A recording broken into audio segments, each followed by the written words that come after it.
Hey science enthusiasts, welcome back to 1 Minute Fact. Today we're unraveling the mystery of Schrodinger's cat in just 1 minute. Let's dive in. Imagine a cat in a sealed box. Inside, there's a tiny bit of radioactive material, a Geiger counter, a vial of poison, and a hammer. If the Geiger counter detects radiation, the hammer smashes the vial, releasing the poison and... well, you get the idea. Now, here's where it gets weird. According to quantum mechanics, until we open the box and check, the cat is both alive and dead at the same time. This is called superposition. Schrodinger used this thought experiment to highlight the strange nature of quantum particles. Just like the cat, particles can exist in multiple states simultaneously until we measure them.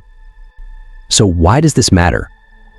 It shows us that the act of observation affects reality at the quantum level. Mind-blowing, right? And that's Schrodinger's cat in a nutshell. If you enjoyed this quick dive into quantum weirdness, hit the like button, subscribe for more science content, and let me know in the comments what topic you'd like to see next. Stay curious.